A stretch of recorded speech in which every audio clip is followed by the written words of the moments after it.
Hello, my fellow humans. You are listening to the Better Achiever Sessions, a show about coming back to life after a burnout from this overachieving recovery here to you. In this episode, you will witness a fun, honest, and inspiring conversation with the teacher and speaker Dina Blanco about, surprise, surprise, burnout and overachievement.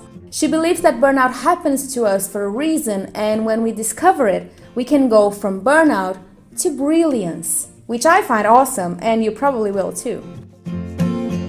I hope you enjoyed this interview. Sit back, take a breath, grab a drink if you can, and show me that big old smile of yours. There you go. Ladies and gentlemen, Dina Blanco. So welcome to the Better Achiever Sessions, Dina. It's such a pleasure to have you here. Thank you for inviting me. It's so nice to be on your show, Carol. Yes. So we started talking already about like 5 or 10 minutes ago, and if you were ready, I wanted to have pressed the record button already. No, we got there, didn't we? I think we'll keep on going from there. But anyway, so tell us a little bit about yourself, what you do, and also where you are. Okay, then. So basically, I'm originally from London, hence the London sort of neutral accent now, I guess. But I'm originally from North London. And I'm now based in Switzerland, and I've been here for the best part of, 19 years now. It seems crazy. Sometimes I've got to pinch myself. And what I basically do here, so there are two parts of me. There's a part of me who is a teacher, educator and trainer. So I teach at a university here in Switzerland, and I do teacher education for teachers who are going into secondary school. Mm-hmm. And then that's like what I call my day job. And then my passion project is Lessons in Self, which is an education for life. So what I do there is I create and deliver fun, inspirational programs to different audiences, really, to schools, to teachers, to corporates, that support people to get from where they are to where they want to be. So to helping them becoming the person that they are destined to be. And from that, there's that side of it. I've also got part of the program is Burnout to Brilliance. So that's part of Lessons in Self, which is what we're going to also be touching upon today. So that's it. And love being here. It's lovely, and really feel quite honoured and blessed that I have the opportunity to do two things that I love, because I love teaching, and that's what I'm about. I'm an educator, so that's me. Yeah. When I saw your profile, I thought it was really cool because it's also I relate to that because I wanted to be a teacher when I was young. I studied languages. I did language studies for a couple of months. I didn't even get a year at it, and turns out I was super young, and anyway, it's a whole other conversation. But I thought it was really interesting to see that you're working, and then you also have that, and we have a lot in common. It's really good to see that.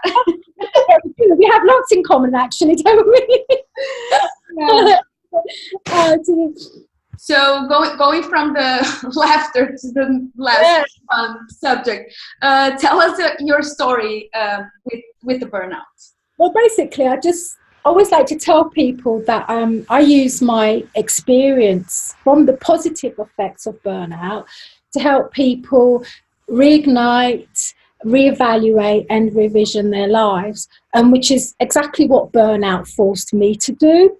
I had to burn out physically, mentally and spiritually 3 times before I finally understood what it was that I was supposed to be listening to and what it was I was supposed to be doing with my life. So burnout for me was very much about, it forced me to stop. It really forced me to stop and listen and take heed, I guess, of the messages that I needed to take on board in order to transform myself. Because I was going through quite a few things at this moment. It wasn't just work related. I think for a lot of people, and a lot of the stuff that's out there, we tend to associate burnout with what's just happening at work. It isn't. Work is part of it. Yeah. At least for me, it was very much about work being an escapism for me. So it's where I could use all my energies to excel, I guess, and not having to focus on what was happening inside. And so when it did happen, there were signs, and I think people need to realise this, as you know as well, Carol. Burnout doesn't happen overnight. So it's something that you're going to wake up the next day and you're going to burn out. It isn't so, as you quite rightly know. So this had gone on for, I don't know, I would say the last time about 2 years. So I started having these different weird types of symptoms, from physical symptoms to psychological symptoms, and just different things that I never really associated with burning out. So when I did burn out, something had happened that morning, and that's just when, it's really weird, that's just when the flame went out. And for me, that's very much how I view burnout. I like to visualize ourselves as candles, as beautiful burning candles. And, you know, like a candle, we're constantly flickering and burning our beautiful light.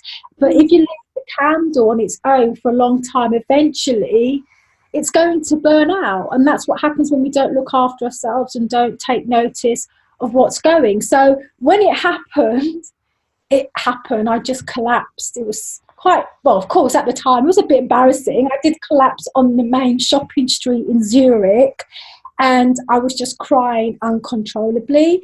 I don't know how I managed, but I remember ringing a friend who then came and picked me up. You know, people were comforting me. I mean, I was just in the right state. And it's weirdly enough, it's when I actually went to the doctors. I had to go to the doctors because it was just awful when I think about it now.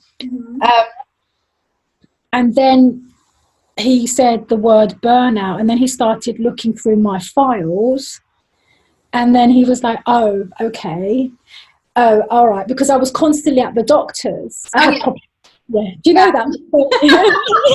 Sounds familiar. Anyone who's listening who's been through that is like, hello. Like, everything is wrong with you. But I never thought it was to do with burnout, you know. And then, you know, I went during this time, like in the 2 years, I probably went to the hospital 3 times for stomach problems. Like one day, it was the middle of the night, I woke up and I thought I was going to die. And I was rushed to hospital, you know, and hospitals are quite expensive here in Switzerland. It's not nice. You know, and they did, I'm like, no, you have to do all the tests, check. They did everything, said, look, there is just nothing wrong with you. So weirdly, it's not something that is identified first as being burnout, at least when this happened to me back in the end of 2012. But then suddenly when the doctor was going through everything, it was like, okay then. And the crisis I found myself in was literally, I just could not do anything. It was an awful, awful thing. So when it happens, as you know, it's horrible. It's really, really bad. But I think the positive effects of this is that it made me stop, and it actually made me confront myself and deal with the real issues that were going on in my life that I was cleverly hiding about me being this super high achiever, fantastic like person, you know. I have no idea what you're talking about. You know what? And I was like, because on the surface, you know what I'm talking about? Everybody, wow. Like Dina, she's so dynamic. She's so brilliant at what she does. But my God, they did not know what was going on when I would shut that front door. Let's be honest, you know, I did have a couple of addictions because you know, that's the thing. It was like an escapism of having to face it, because trying to constantly hide it, you can do it for so long. And then in order to hide it, you end up doing things. So I can honestly say, you know, I like to drink a little bit. Well, weed, I have to be honest with you here, because so I did have addictions, and because it was a way of just shutting it out. So I think the thing is that it was positive for me because it really forced me to stop and really forced me to say, okay, now, Dina, what is actually going on? Yeah. So I feel like it's a blessing. I really do, because it changed my life for the better. So sort of this post-traumatic type of transformation that takes place. Yeah. It's really the type of learning that you have, that you think, maybe if I could learn that without all the like with all the exhaustion and all the symptoms and the hospitalizations, that would be kind of better. But this is what we've got, and it's really, I think especially for people with our type of personality, it takes something extreme that show us physically. That's what gives us permission to do all the other work. Yeah, why is it we do that? That's exactly it, Carol, isn't it? It's like, you know, and it's constantly there. You know, you constantly are hearing yourself, Dina, you've got to sort this out. You've got to have a look at this. And you just battle through, because I think it's just the character that we are. Because, you know, especially as high achievers, we do have this tendency to overexert, because we feel we need to prove ourselves. And then when you actually have a look at, well, what we're actually suffering from as high achievers, a lot of what is happening externally is very much about the, let's say, the self-limiting beliefs or the limitations that we feel about our inner selves.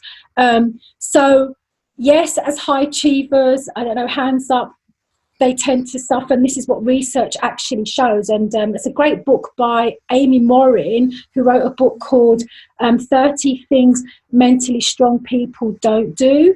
Mm-hmm. And she talks about problems that are unique to high achievers, which includes depression, which includes marital or relationship problems and stress, but also imposter syndrome, being driven. So we're driven to succeed by perhaps anguish, by perhaps, you know, just sort of this fear of losing everything.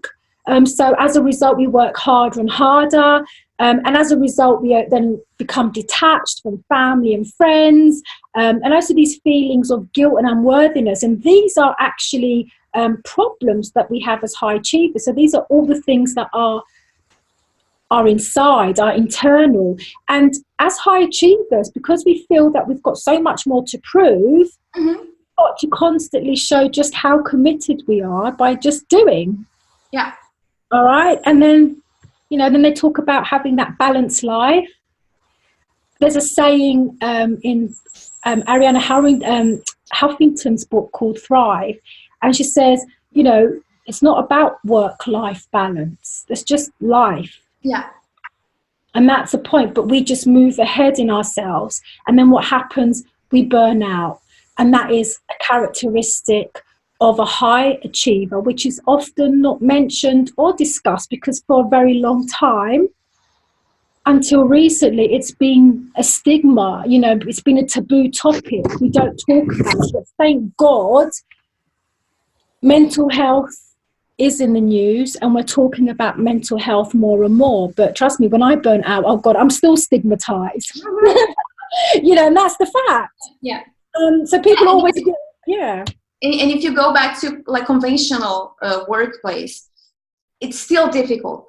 Yeah. And it seems to me that there's this extremes of the burnout and the mental health issues being so stigmatized, and the high achievement being so glorified, because we only do that because people are watching and applauding and giving us, you know, money, recognition, and everything. And that's also something that's like, you need to stop get addicted also. Also kind of an addiction to the praise.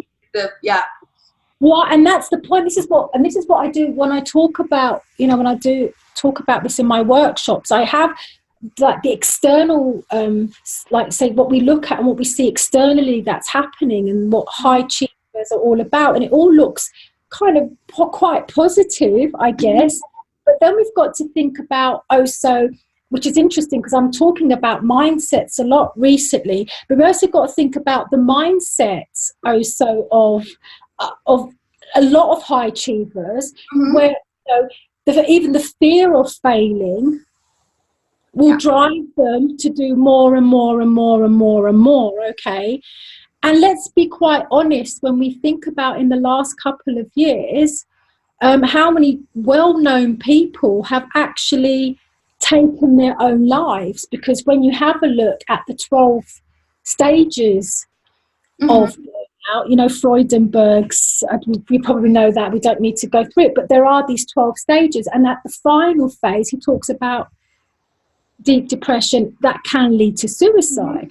So just imagine all these successful people, whether it's Avicii, whether it was Kate Spade, who else recently committed suicide? Anthony, I never know how to pronounce his last name. Anthony Bourdain. Yeah, exactly. The singer from, you know, there was a couple of singers from, what's that famous group that did the Fire Starter song? He committed suicide. There are so many people who externally we're like, they've got it all. And what we fail to look at is, well, what is actually going on inside? And that's the perspective of burnout that I look at. And it's more than just the whole work created, let's say, symptoms. It's so much more, it's so much deeper than that. That's how I like to look at it. Yeah. So you came up with this very captivating expression, burnout to brilliance. It's very inspiring, and it sounds very good as well. And I'm curious, how did you come up with that? Like, from where did it came from, and what does that mean? Well, basically, this actually came about, I can't even remember, because I have to credit this to another person. Because this person, I'm going to link it to something that happened last year in May, because this is when Burnout to Brilliance was actually born. So Lessons in Self, just so that we can follow the journey, that came out as a result of the burnout. I realised, okay, I have gone through so much in my life, and I'm not saying, I absolutely know that all of us have had our own experiences. I've gone through so much. I've experienced lots of things, how you perceive it, negative, whatever, but I've gone through. And then I realised, okay, I've got to be doing something with the lessons that I've learned on my journey. So as a result, Lessons in Self was born. So that's the positive. Burnout, right? But and then, as you can see, if you go into my website, you see I talk about burnout, but it was just something I talked about. It wasn't something that I focused on. And then last year, very briefly, I had the opportunity, well, it wasn't an opportunity, I went to TEDx Basel, and they had this thing where you can sign up and do a 3-minute pop-up talk. And so I signed up, not thinking that I was going to be like lucky with it, but then I was. And the funny thing was that when I heard that I was going to do the pop-up talk, I was actually on the sofa having a sofa day. And that's a true story. And then I got this email to say, congratulations, you've been selected to do this pop. And I was like, oh no, I'm going to do this. But a little voice, do you know what? A little voice was like saying, you've got to do it. And I was like, okay, I'll do it. So what am I going to talk about? And then I was on the sofa, really. I was just flat out on the sofa, a book, my mug of tea, which was this big mug here. And it was about 3 days following Avicii's death. And then I thought, okay, I'll talk about burnout. Why not? But it wasn't something I'd planned, as in, I'm going to talk about burnout and whatever. I just thought, well, what am I going to talk about? Why not talk about burnout? So I wasn't 100% convinced. To cut the story short, I prepared it. I went along, and I thought I was just going to be in the foyer of just there in the entrance, but no, I was in a room, and I didn't realise that the best talk, you'd have a room with about 100 people, they would vote the best talk, and then you have the opportunity to present on the main stage. Well, my talk won. Yeah. And then ended up on the main stage. And that's when Burnout to Brilliance was born, because at the end of the talk, I couldn't believe it, queues of people. I'm talking about queues of people, because you've got to imagine that this event is sponsored by huge pharmaceutical companies, banks, etc. You had a lot of people in managerial positions, and they were coming up to me saying, thank you. Thank you for talking so candidly and so openly and authentically about burnout. So I didn't make it sound all depressing. There's a bit of laughter and a bit of this, because you've got to laugh about it. Yes, yes. And then the funny thing was, then I was getting lots of comments on LinkedIn about the talk, and the people were praising it. And then one woman said, amazing, you went from burnout to brilliance. And then even thinking about it, it makes me get all emotional, a little bit teary-eyed. I can't remember this lady's name, but if she is listening, you know who you are. But I remember writing to her and I said, please, you've just given me the name of my program, like a new program. Can I please use it? She said, I would be honoured. So that's where Burnout to Brilliance came from, because I honestly believe, like I said, that burnout does happen for a reason. I absolutely believe that we all burnout happens for a reason. And my mission through Burnout to Brilliance is to help people to discover why, okay? And it's about going from burnout to brilliance. Because if I think about myself, and even if you think about yourself, everybody who's burnt out, the things that they're doing now is a huge transformation. Yeah, and we become the people we actually are, and we were too ashamed to be. Well done. Isn't that beautiful? Exactly. So how can you not be grateful? Of course, when it happens, it's not the best thing in the world. And of course, and this is what we were talking about before we came on, but of course, you still have symptoms. Of course, there are days when I get extremely tired because my candle's burning, but I know I'm not going to be the Dina of 10 years ago, who could be sitting up until midnight, 1 o'clock in the morning, living on 3 hours sleep, waking up, dynamic, and I cannot do that anymore. Because my spirit, my mental state, my physical being does not allow me to do that. So I always have those signs. So yes, I guess it's a bit like, well, you're always going to be, can we say you're always going to be in burnout? I don't know if that's the right expression, but you're always going to be susceptible to it. Yeah. It is something, I don't know if you've heard, there's a TED talk on the subject of the TED Talks. That's a TED talk from Simon Sinek, that the guy who made the Golden Circle. And there's one TED talk that he explains the difference of finite games and infinite games.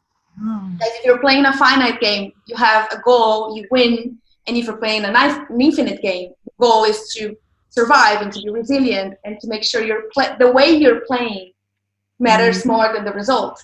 And I wrote about it, but I didn't publish yet. But like riffing on this idea that it seems to me that a lot of like chronic illnesses and states of like people who have chronic anxiety, as myself, and burnout, it is an infinite game. It's something that you will carry on at some point in a way, and it doesn't mean you're going to be ill all your life, but you need to be aware it's going to be like one additional key, your keychain, that you're going to carry all along. And if you fail to acknowledge that, you're just going to go into overdrive again, and then it will be hard. I think this is a good point that you've mentioned, Carol. I definitely feel that it's like with any, because like I said, okay, it affects us mentally, spiritually, physically. It's the whole thing. But as does any mental health issue, because I guess that with a lot of us as well, I have suffered throughout my life with depression. So that, of course, didn't help with it. But it's just a part of you. It's your makeup.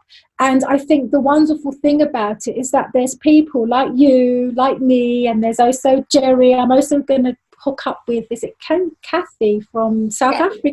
Yeah. And there's so many people out there who are now talking about it and talking about mental health, because we've got to remember that it's a generation thing. And also we've got to remember it just does not happen to, when we talk about or we classify high achievers, it's not just the corporate dynamic person. I'm not looking at gender here. I don't know either. Maybe people who've looked into research whether burnout affects women more than men. I don't know at all. In the Netherlands, women are almost twice as likely. Okay. All right. So just saying, in speaking in the general essence, we also can't just classify as people who are in a particular environment, as in work-wise. High achievers come in all shapes and sizes and different jobs. You can have a mum who, because she wants to be the best mum ever. You can have, especially amongst teachers, you know, teachers, nurses, so anybody it's basically people in the caring professions, people that have that connection, who are so likely to suffer from burnout. So like I said, it can hit. It can happen to a range of people. And I tell you what, I've got a quote in front of me and I'll share it, because the funny thing is when I did burn out, and then I was like, it's burnout. I was like, oh my gosh. So in Switzerland, it's all very sort of serious. They do acknowledge burnout. So that's a good thing, because I know that in some places burnout isn't really acknowledged. But then you've got to go through a certain process. So for me, because it was quite bad, they actually wanted to hospitalize me. So they wanted to send me away for a few weeks, put me on pills and stuff like that. But I've always been anti-pills, also for my depressions and for what have you. And so I went on my own road of recovery. Yes, I had to go into therapy. So I was in therapy, which was at the time 3 days a week. Because that's what they requested, because you need that for the insurance to prove. That's another thing with burnout. You got to prove it. It's not like, you know, any other illness. So you got to prove it. But then I went on my own path of, finding a way to work for me. So as I was doing that, I came across a book by Dr. Funny. Her name is Dr. Dina. Okay. I know, like that was a bit of I was like, this has to be a blessing. Her name was Dr. Dina Blanco-Ioannou, and it's a book called The Joy of Burnout, which was published in 2002. So it's quite an old book. However, I love the way she talks about burnout. She comes from it from quite a holistic point of view. And I just want to read what she says, because it's how I feel about it. She says, burnout is the state of mind, body and spirit reached by those of us who have come to the end of a particular road but haven't acknowledged it. It can merge out of any situation or relationship where we put our creativity in the service of our passion or heart, our belief, our identity or our belonging. And rather than being cured, it needs to be honoured and listened to. And I think that is such a beautiful way of looking at it. So really honouring what is it that we're supposed to be changing in our lives, and what is it we're trying to block out. So that's kind of the perspective I like to look at it as. Yeah, and it's a very interesting one, and it's one that also resonates with me a lot. I grew up with psychosomatic things happen. Like I would have a fever if I was worried or something. And so when the burnout happened, I already had that, acknowledgement that, okay, this is not something random. It didn't happen for me, like that I had a bad luck or something. That there's something in me, that there's a lesson that needs to be learned. And there's a lot of them, actually. I think it's of a lot of people. And I think what's important about it is that thankfully now, like I said, a lot of companies are taking this seriously. So I kind of think I'm blessed because I'm getting to talk about it more, and I'm going into companies and doing workshops. So it's interesting to see that now we are focusing on well-being and the positive, like this positive psychology and well-being of our employees. Because at the end of the day, a company cannot run on people that are burning out. We need that extra support. So we are, let's say we are, but companies are starting to take it more seriously and starting to look at ways to support people in going through. So, and I'm just really happy because weirdly enough, last week I got an email from my day job and they have now something for burnout. So they said, we've got, and I'm like thinking, there we go. So something is happening. So it's really, really important that we are looking after people more and more, because it's also quite frightening to see that suicide rate is pretty high as well. We need to start taking notice of what's going on. Yeah, definitely. So what would you say that are some signs for anyone who's listening or watching? Where do we start, Carol? Okay, where do we start? There are signs. God, there are so many signs that have been identified. I actually have a checklist. If anybody's interested and they want to learn more, I have a free checklist that you can download. I will link in the show notes. Yeah.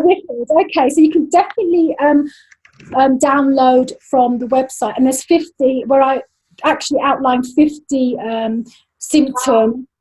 Symptoms that I experienced, symptoms that other people have experienced, and symptoms that other people have also identified as well. So whether it's through Freudenberg's work on burnout, but some of it can be, a compulsion. We can start by having a compulsion to prove ourselves, so constantly doing.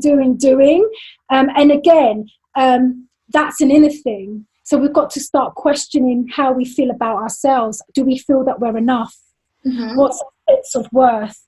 Because wherever it's going outside, externally, that's where we've got to question ourselves. Because trust me, I had issues with that for a long time. You also work harder and harder. And like I said, it doesn't necessarily mean we're working harder and harder because of the work. At least for me, it was an escapism. So that was it. But even though you're doing more, you feel that there's like no end in sight. So you're working more, but there never seems to be like a finish line. You also feel responsible, and you also kind of feel that no one else can do it as well as you can. So you kind of feel, it's me or nobody, and you have to have control over everything and everybody. You're good. God, the short-tempered. And you become cynical. Oh my God, I never forget a day. And that's when I realized what is going on. I remember something was said in the office. I flipped. And everybody was shocked and I was shocked. I thought to myself, what has gone on there? I didn't know at the time. Because you know what, you feel it. You feel that you're constantly on edge. You're burning on that adrenaline. I think that's what it's all about. You're living on that adrenaline. You may start going into bad habits, so smoking, drinking, perhaps taking drugs, eating unhealthily. So a lot of it also for me, escape was also at the time just eating, just for the sake of eating. So it gave me comfort. So I kind of found my release. Going to bed, that was tricky, because you go to bed and you'd be overthinking. And then by the time you'd fall asleep, you kind of wake up and you're tired because you're still thinking. And you have this sense of dread. I don't know about you, but it was always like this feeling in my stomach. And when it was time to get up, I just did not want to get up. Yeah. So it got to that phase where and admittedly, you might do a lot of sickies as well. I remember taking a few sick days because I just couldn't face the world. I just stayed in bed. So I would stay in bed for 3 days. And that's another sign, because then you give up on yourself. You neglect your needs.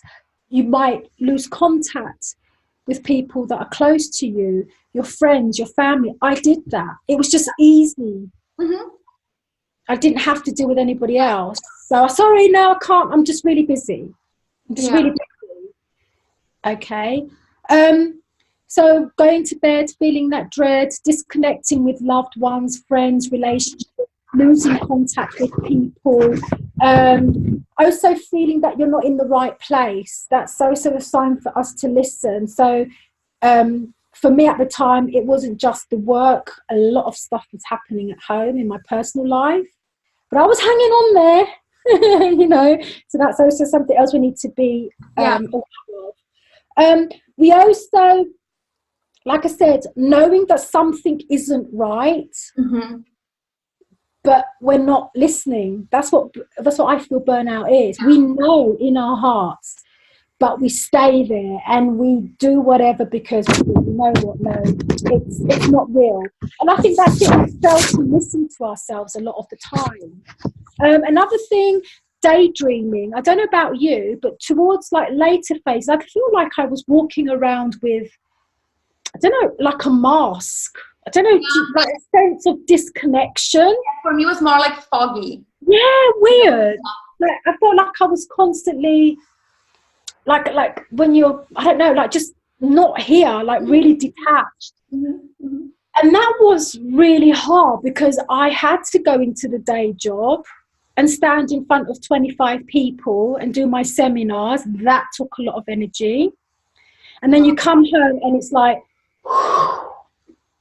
and it's just this release of whatever it was, but that took up a lot of energy. You also find you become a little bit careless, very careless, and also have a look at your office. Trust me, my office, oh my God, the piles and piles of paper, of things that were just built up because I just would look at things, leave them. Interest. Another thing that I also experienced, that people experience, you could be sitting in front of your computer. I don't know if it happened to you, and you'd be sitting there like an hour just looking at the screen and just thinking, okay, what have I done here now? I've not done anything. So again, not actually being, the creativity's gone.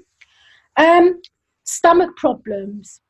I had bad stomach problems. I used to have really bad diarrhea, anxiety.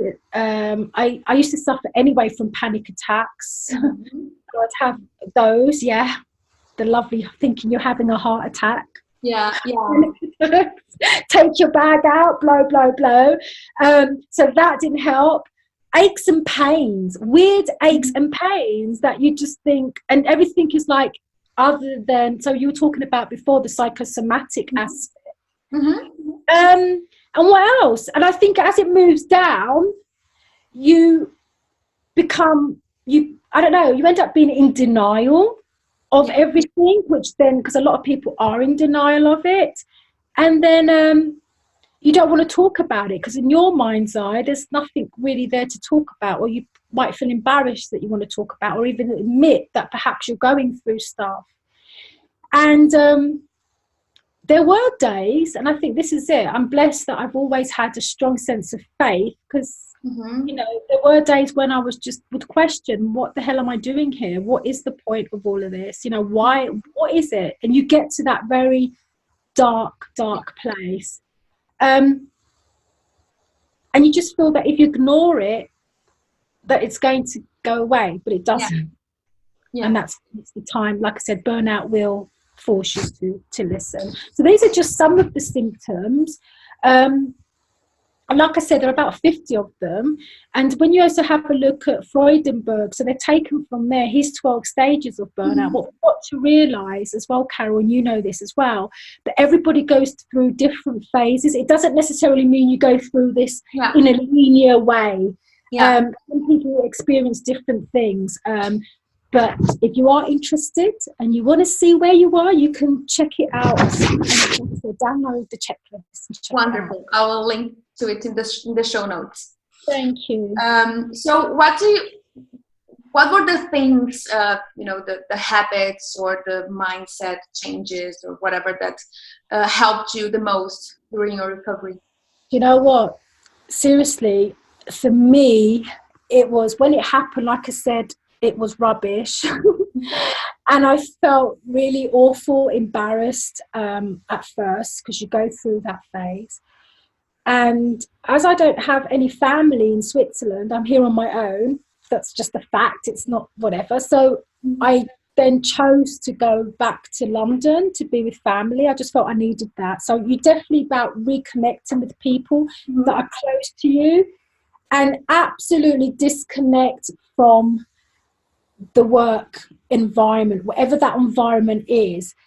And I'll never forget something my brother said. So this is a shout out to my brother, because I was panicking. I was like, oh, but no, I've got to do this. I've got, because you feel like you're responsible for so much. And if you go, that's it. The company is never going to work without you. And it was like, and my boss kept on terrorizing me and trying to ring me. And every time that phone rang, it was like I'd be shaking and I couldn't know what I'm talking about. So and physically really getting sick of fear that I just could not. And I was quite embarrassed because I failed. Here I was, this person that was doing so well. But my brother said to me, Dina, when you look at what's going on, he said, you've got to look at the company as a clog, like a wheel which has these little gaps, and a wheel goes round like a watch, a clog on a watch or something. If it breaks, it's got to be replaced because it's still got to turn. You're going to be replaced. So you've just got to stop worrying about that part of it and start thinking about yourself, because you are, and it sounds awful for people out there who are listening, but you are replaceable. Yeah. That's a fact. And that's the thing we try to avoid the most, to acknowledge that obviously being overachiever, it's like, no, nobody knows how to do it. And sometimes it's not even that in a presumptuous way, as in this, I'm doing better. It's just that I've done this for so long. I know so much about it. It's second nature. You just don't think, do you, that actually there could be someone out there who's doing just as just as well as you're doing, but you honestly believe that you are that absolute, you're keeping everything going. And then that was a wake-up call for me, and I thought, you know what, this is about me, this is why this has happened, this has got to be about me. So in terms of habits, I definitely recommend, for me, I changed my eating. I know it sounds a bit, but I felt like this was a time for me to start detoxing. So definitely I started watching, and I still very much do so today. I watch what I eat, in terms of, I know certain things aggravate me, my moods, and it does show, with that. So I do watch what I do eat. So the first thing I did was I actually went away on a retreat. It was just for like 10 days, but that was a time for me for silence. So I needed to just find, because I was so low, I needed to somehow light my flame again. So routines that I came away from that retreat was my eating habits. So that changed. Meditation. I think a lot of people talk about the benefits of mindfulness and meditation, and thankfully nowadays it's not all woo-woo. There's so much research to back it up. So if you're interested in having a look at Ellen Langer's work, where she's researched the benefits of mindfulness and how it does support, and meditation supports symptoms of burnout. And that is my daily routine. I still meditate even today. Daily 10 minutes minimum. Over the weekend when I have time, I try and sit quietly for at least an hour and a half. I just need that space, but it's still very much part of my routine. Going out, connecting with nature. Do you know what? I don't care. I did it the other day also on a Facebook Live. I need to go out. Mother Nature, she's there for a reason. And honestly, it's the best medicine that you can have, just by being outdoors.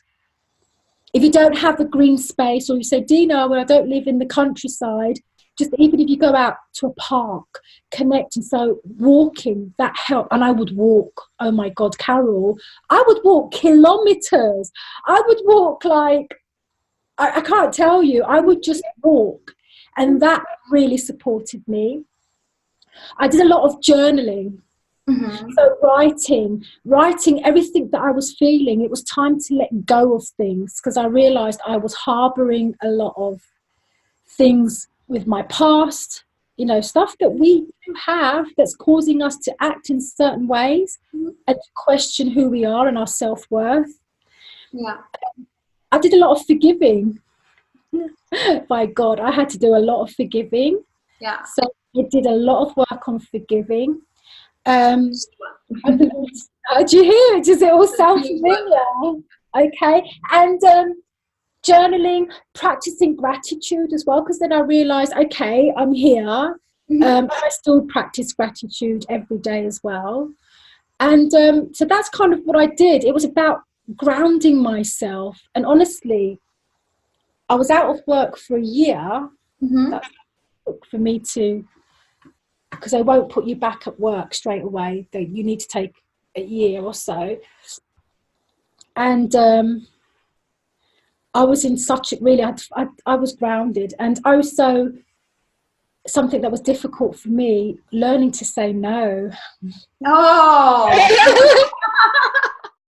Oh. Do you know what? I love saying no now, and I think people are a bit peed off with me. I think, especially with my boss, the first time, like when I did go back, and there was things, and I was like, "Oh no, I'm not doing it." And he's like, he was kind of shocked, because before it would be yes, yes. So that is such a powerful thing in knowing your boundaries and knowing your own personal limits and not being ashamed of being able to say no. Yeah.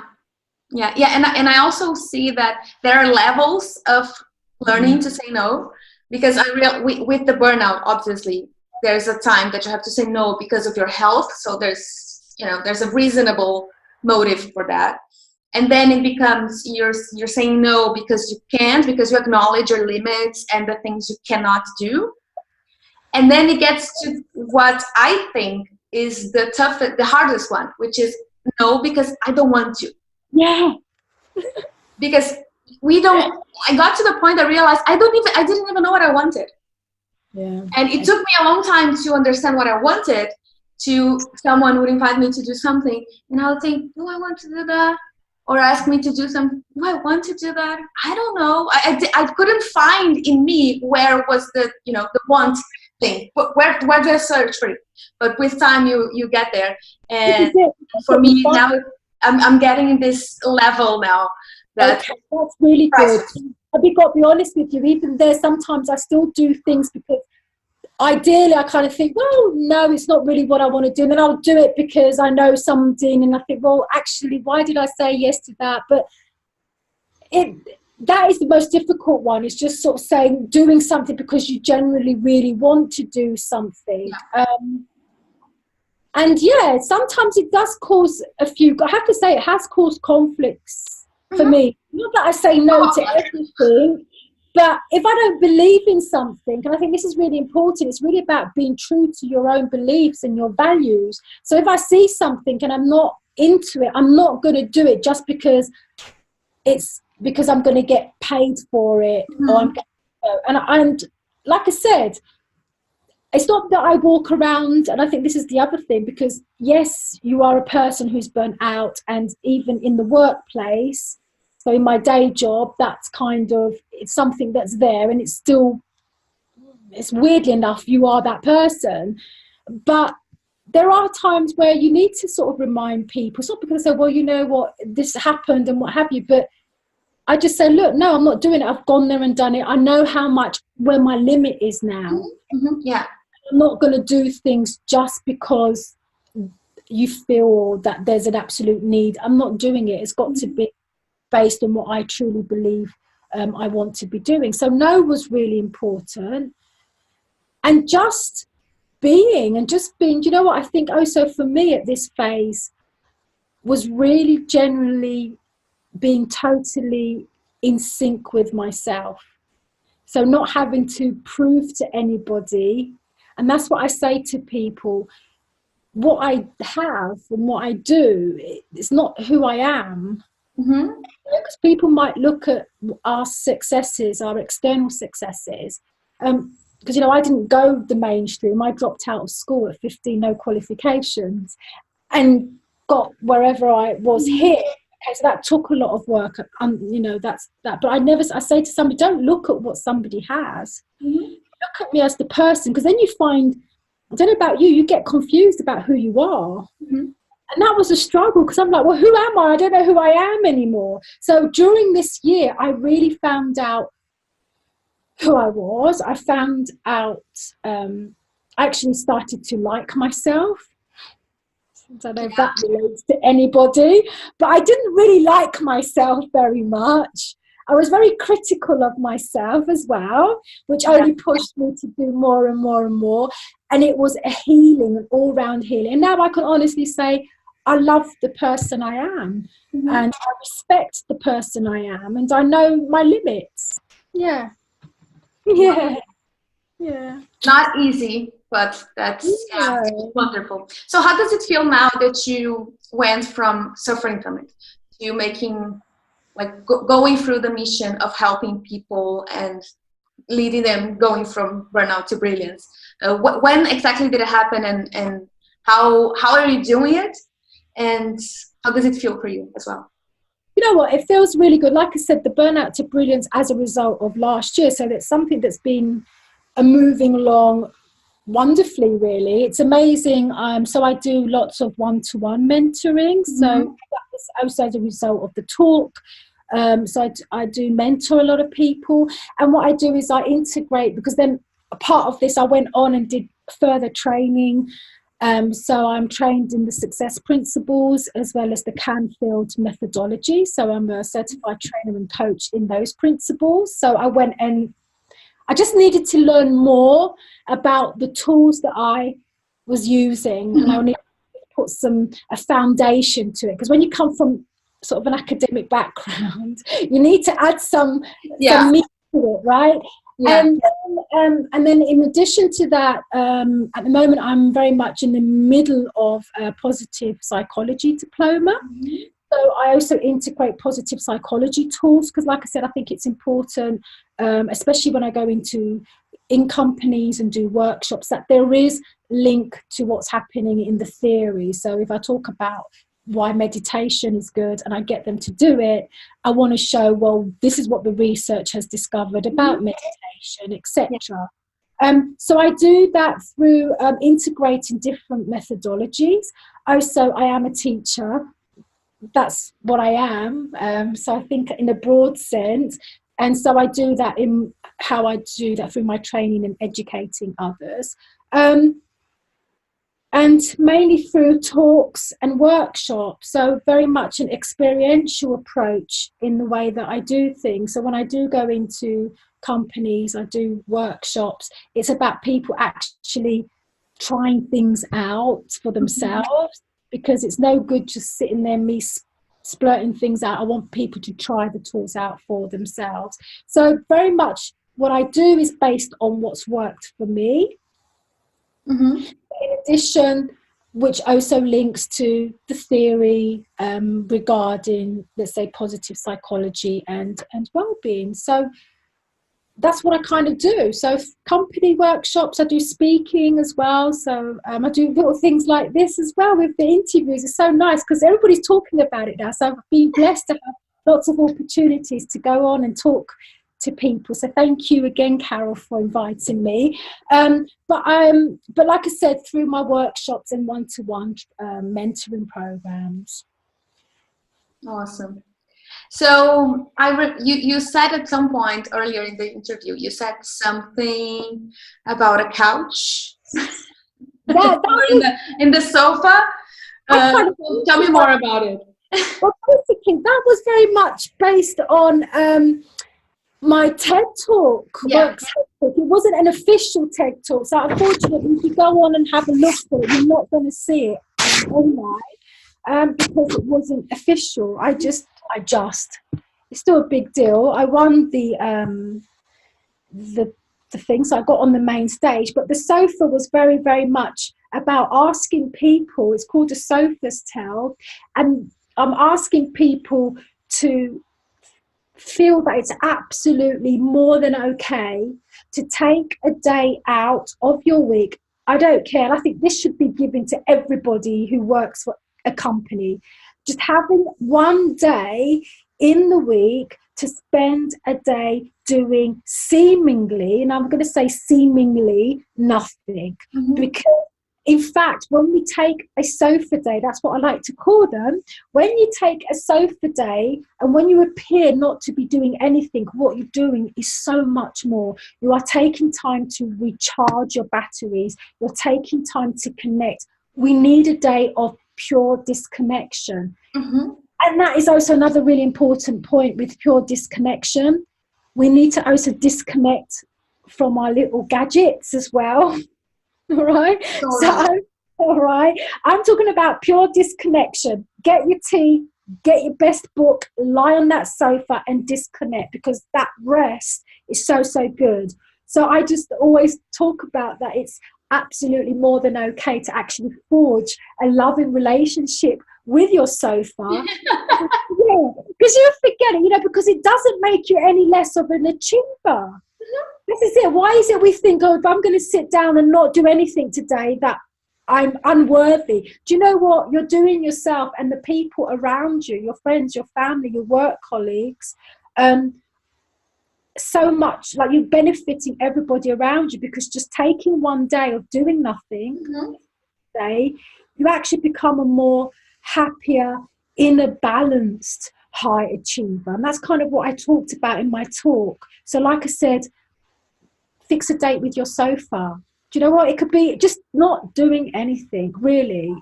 It's the best thing. And I do that quite often. Not like every single day, but especially when I do feel, come on, Dina, now. We've got to stop today. And I respect and honor the voice now. Yeah. I have a hammock. So, yes. I will turn the camera, but it's not presentable, the table here. There's a hammock. Imagine there's a hammock behind the camera. I can imagine that's a cool one. Oh, see. Yeah, and I have it in the middle of the living room, so I just look at the sky, at the view. I have a big window here, and really, I always come out of it. I either fall asleep. It happens also. And I really need to, I work from home many days, many of the days I'm working. And when my boyfriend is at home, he says, it's so weird for me because you have your like a structured way of working, that you wake up at this time and then you go do this, and then at some point you come to the hammock, and it's always around the same time of the day that I need to stop whatever I'm doing and sit in the hammock, and then I go back. So well done in respecting and acknowledging that, because I think this is it. When you have gone through burnout, you do need to put also a routine in place that respects it. You just cannot go back on the hamster wheel. No. And think that you're going to, you just cannot do that. So that's a great tip about routine in your day. You still need that routine, but respecting, we need a break. We need a break. Good, yeah. Yeah, that's music to my ears. So what are the things and the people that are inspiring you now to do your work?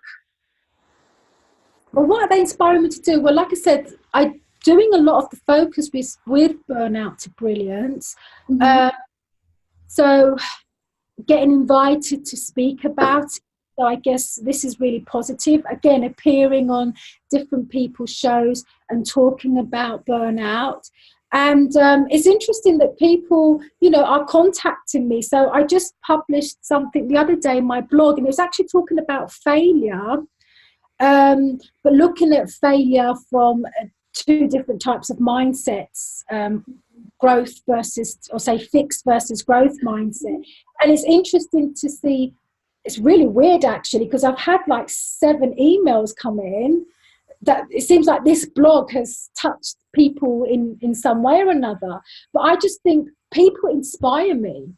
So like you inspire me, because I just think, well, if there's even one person who I can impact through the work that I do, if there's just one person that I can impact through my blog or through my Facebook lives or through whatever it is I do, then that's what keeps me going. It's this is what's important for me. It's people inspiring me and nurturing me to also becoming the person that I am destined to be. Because like I said, I believe, and I say it again, burnout happens for a reason. And now I know what that reason is. And I think, on the other hand, going in and talking to people, like I said, in a corporate environment, that's wonderful. Having my one-to-one coaching, mentoring clients, I love that as well. But also, in addition to that, it's the work I do with young people. Because like I said, I'm most, that's it, because a lot of young people, define it what you like, they are going through so much at the moment. And it's like something you said at the earlier parts of the show, Carol. You talked about, we're not prepared for this. Like, we go to school and nobody teaches us about tools, about things and strategies that we can incorporate in our lives to support us in our journey. Yeah. Because I don't care what anybody says, we all go through stuff. Yeah. And I think it's about time, and it is happening more and more, that we do support young people in having the tools to be able, like coping strategies, yes, to be able to support them throughout their life's journey. And that's something that I do as well. So that inspires me, going into schools and doing work with young people. That is also something that I'm passionate about as well. Yeah, and that's it. Impacting, changing lives. Like I said, even if it's one person's life that I touch, that's all well for me. It makes me happy. That's beautiful. We can see that. Yes. And well, we're almost getting to our end. Unfortunately, we could talk for 4 or 5 hours. But how long we've gosh, it's wise. So, do you have a final piece of advice for our audience? Well, final bit of advice is, you really need to listen. And I think this is it. You've got to listen to what is happening. Don't be ashamed. Be open. And if you feel that you are going through stuff, don't be ashamed to acknowledge it, because it doesn't make you any less of a person. It doesn't make you any less of who you are. And remember, trying to block it out, and it's referring to the burnout, for example, trying to block it out, you're not going to block it out. It will come back. And unless you listen to it, you will be forced to listen. And like I said, you don't need to. Seriously, you don't need to burn out to listen. Yeah. Exactly. So take a look at your environment and be genuinely honest with yourself, because you do know. You know what it is that you need to be doing. You're just stopping yourself from actually listening. So please listen, and don't be afraid to make that change. Yeah. Wonderful. Oh, thank you. Before we finish, I want to acknowledge your role in this mission, and acknowledge the positive spirit which you do that, and the fact that you're treating burnout as an opportunity. Yes. And there's that tale of the 2 salesmen that they go sail somewhere, and they go to an island, and then there's nobody's wearing any shoes, and they are selling shoes. And then one salesman comes back and says, we shouldn't do any business there because nobody wears shoes. And then the other salesman comes back and says, we are going to be huge. Nobody's wearing shoes. We're going to sell to everyone. So it's really about this difference of mindset, and it makes all the difference. And you're a voice of hope in all of that, and I want to acknowledge you for that. It's been a wonderful pleasure. Oh, thank you. And like I said, thank you so much for having me, and for connecting, and just thank you. I just want to acknowledge you, because it's just wonderful to see that.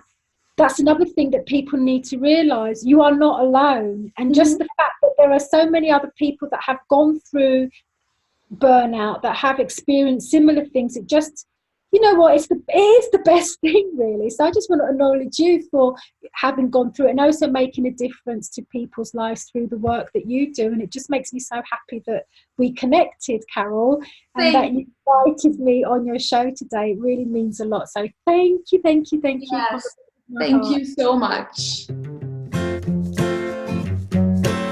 Well, that was really good, right? I had a very good time talking to Dina, and you can find more information about her. You can get in touch with her on her website, Lessons in Self, that is lessons-in-self.com, or you can check the link in the show notes. If you had a good time listening, if you had any insight from it, or if it made you think of someone, please share this episode with your friends or network. You can also leave a comment or review the show anywhere you're listening or watching it. And you can always send me an email for carol@thebetteraachiever.com. Your support is massively important for small and independent content creators. There is more information and always new content about burnout recovery and prevention, overachievement, creativity, and other stuff that go through my mind at thebetteraachiever.com or instagram.com/thebetteraachiever. The theme song is played by Josh Woodward from thefreemusicarchive.org. I am Carol Mutter-Steiner, signing off the Better Achiever sessions for today. Thank you for listening, and I hope to have you again soon. Enjoy your day.